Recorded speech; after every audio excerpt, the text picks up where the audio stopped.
What under $10 item is a total game changer? This sounds like a BuzzFeed writer setting themselves up for an article. These under $10 items will change your life. A small sewing kit. I moved out of home and my mom gave me one. It contained a few needles, string, spare buttons, small scissors, measuring tape, etc. At first I thought, WTF, I will never need this. I have now used that sewing kit countless times. Fixing buttons, sewing holes in clothes, etc. very handy. My sewing kit sat dormant for years, but finally, about half a decade ago, a button popped off a suit and I was like, I've been waiting for this. Parchment paper. Non-stick paper for baking, also used for steaming fish, I think. Cookies slide off the cookie sheet. Bread and cakes fall out of the pan without sticking. It's really nice.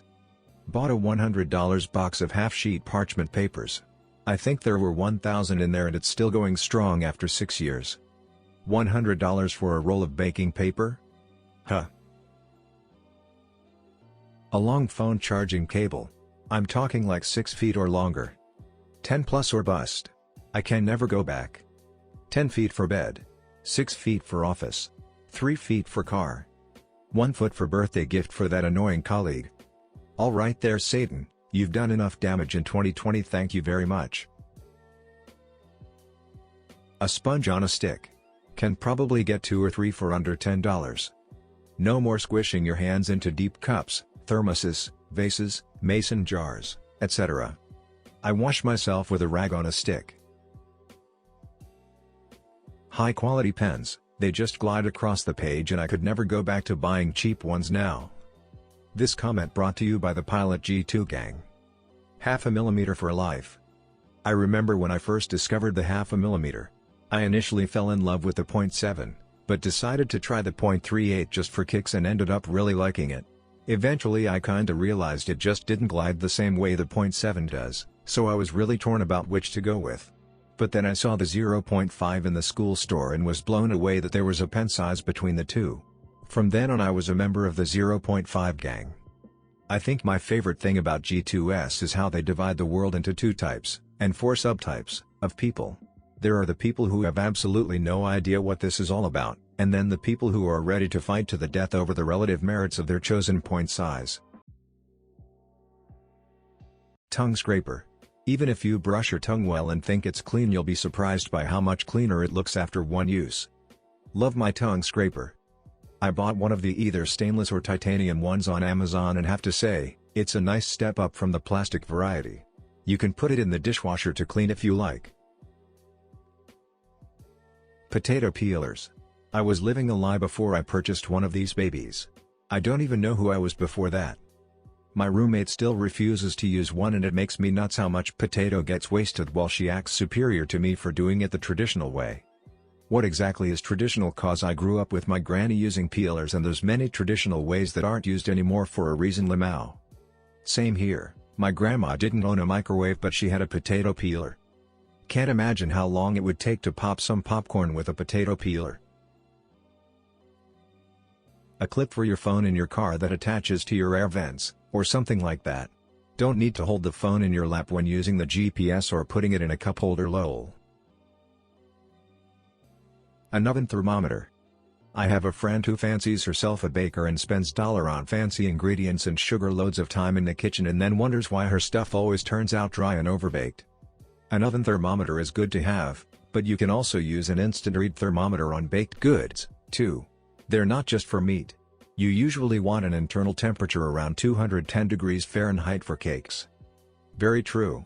But I like having an oven thermometer because I want to know if my oven is at the correct temperature before I put anything in it. The one we have sucks and needs to be calibrated. It runs about 25 degrees higher than you set it, so that can really affect how food cooks, not just whether or not it's done.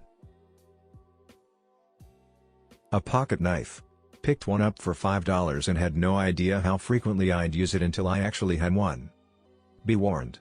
Could turn into an addiction. My spouse just bought a $150 knife to add to his collection. Another fine addition to my collection. A condom. Life-changing. Life-preventing. Life-saving. Life finds a way. So always check the expiration date. But laser works too, right guys? Guys? Quality soaps, shampoo. I consistently get compliments on how good I smell, and I never use cologne. Edit, I understand that Dove, etc. are not the best brands out there. The stuff I use works for me and I spend $10 on it once every 2 months. I'm sure I can find a premium product that makes my hair flow like a unicorn's, but finding something affordable that smells good and doesn't damage is a game changer. I'm game. What soaps do you recommend? I personally use a hypoallergenic Dove soap, Method Man body wash, and Dove shampoo/conditioner. I would recommend buying all products within the same scent profile. My body wash, shampoo, and deodorant is all outdoor/wood scented. Method Man body wash. The entire line from the Wu-Tang Clan is excellent. Method Man body wash. Smells so good, like a classy suit store. A library card. Costs nothing, and it's great. Having fun isn't hard when you've got a library card. So I'm not the only person who hears that song every time some says library cards and sounds full. Once you get one, you can learn about Jekyll Hyde, Jekyll. A little strap/clips to keep your sheet on your mattress. A set of 4 for under $5 at Walmart. I never knew they had this. It pills me off so much when I'm tired and my sheet has sprung off in the corner. I can't sleep with it like that. Thanks. Knife sharpener. For expensive knives or family heirlooms you want to use a whetstone to minimize material loss, but for regular old box store kitchen knives just a cheap 2-step pull-through sharpener is a life-changing event. Cannot agree more. I have a cheap double-sided whetstone and everybody comments on how sharp my knives are. I even offer people to sharpen their knives to improve my sharpening skills. Barkeeper's friend. If you at all have any stainless steel, specifically pots and pans, this stuff will restore it to brand new. Lube. I saw so many people on Reddit swear by coconut oil is a good lube. For years I just brushed the covers broke college kids who couldn't afford a decent bottle of lube, and seeing as I found a great brand, I never bothered to try. One day that brand ran out and I used some coconut oil instead and holy sugar. I've been using it ever since. So many benefits over even the best lubes. Watch out with latex condoms though. Can cause them to fail. Not an issue for us, but thanks. Us. Look at you flexing. If you live in a city, earbuds to sleep. I came from a small town and the only noise were cows or church bells. When I moved to the city I now live in, my sleep would constantly get interrupted and my sleeping pattern got fucked up. Now with the noise gone I sleep far better. The noises were never really loud, so it took me a long time to realize why I was always tired. I guess I could add to this by adding in a giant box fan. I suppose a bit more than $10, but still a game changer for good sleep. I actually know someone with a white noise maker. This would make it where you don't get cold but can still have the background noise. Y'all, there are free customizable white noise phone apps that are made for this too. Benadryl. As someone with allergies, I have tried 20+ different antihistamines and nothing works as well as diphenhydramine. Shit makes me pass out and sleep for 10 hours though. Best sleep aid too. I don't have allergies but love some nighttime Benadryl. Garlic in a small bottle of olive oil can liven up pretty much any dish. Mince the garlic, or mash it with a pinch of salt on a cutting board using the back of a fork. Toast the biscuit up in a tiny bit of regular vanilla or rice bran oil. Be careful not to burn it, and finish the dish with a drizzle of olive oil. I use it for mac and cheese, grilled chicken, olio, shrimp, whatever. If you make a lot of Asian food, swap the olive oil for sesame. Cold pressed is best but may or may not show up within $10. Olio is literally pasta, garlic and olive oil. Also, why not just roast the garlic in olive oil then use that infused oil to finish a dish? You can liven up any olive oil that way.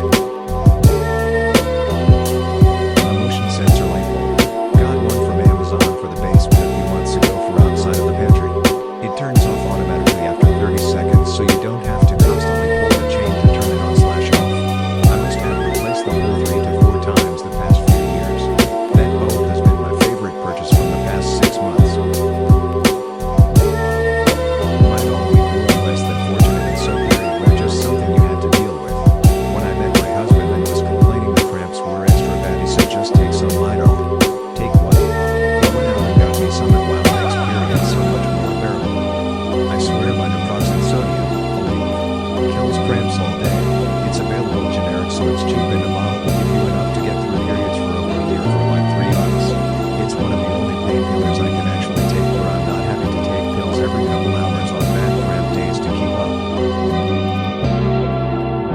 A plunger, when you need one you need it right that very second. It's more than $10, but buy a battery charger. If you're anything like me, you won't believe how much money you're wasting on batteries for all your controllers, remote controls and other doodads around the house. Get a battery charger and a couple of packs of rechargeable batteries once, and then you're golden. I haven't had to buy batteries for years. Also, again, more than $10, but get LED bulbs for every light in your house. They're a bit more expensive, but they use a fraction of the electricity and they last for years. I replaced all my bulbs back in 2016 or so and they're still going. I can't remember the last time I had to buy a light bulb. I'm gonna second these ones, especially the LED light bulbs and particularly for those hard-to-reach light fixtures. They last in my experience about 5 years, though the tech has probably come a ways in 5 years, so newer ones may last even longer. You pretty much put them in and forget about it. With a little luck you can sometimes find them under 10 too. I have a reusable floss holder that takes use as regular flossing, so I have to string the floss onto it, but I have to neither throw away a bunch of little plastic things or try to jam one of my hands into my mouth. $8 for 3. Oh, floss holders are a real thing. One time in the wood shop I was crafting/drilling out a wooden pipe to use at lunch and my woodshop teacher came up behind me and asked what I was making. My startled, stoned ass came up with a floss holder from my bathroom on the spot and proceeded to explain the intricacies of it for a lifelong minute while my woodshop teacher was nodding and probably holding back laughter. A fifth of vodka. 17 months sober. Congrats. I'll have 6 months tomorrow. Alcohol is almost absurdly cheap. It's kinda wild that there is a drug out there that can absolutely destroy lives, and it's not only legal, it is cheap enough that basically no person in America is too poor to be addicted. Chapstick, fix them lips. The problem with most cheap lip balms like chapstick are they contain various dyes which are not considered safe for internal use, meaning areas like the eyes, nose, mucous membranes, anus, genitals, etc. because those areas allow the dye to pass directly into the bloodstream and there are major problems with that. Note that these dyes are considered safe to use for external use because they don't pass through healthy skin. But guess what? When your lips are chapped, the dye can easily pass through micro tears in the skin and it can pass directly into the bloodstream. The number one side effect of the dyes is dry skin. I assure you not. Anyone who can find it, try Lipsil. Walmart carries it if you live in the US. It's a Swedish brand with both beeswax and cocoa butter. You can feel the moisture and the seal it creates as it goes on. It costs more but does such a good job at healing my lips that I don't find myself using it nearly as often, so the tubes last a long time. Oh, and another plus, I have used it in all kinds of conditions where other brands melted it to a puddle and left it in my car in summer, and it's never gotten ruined.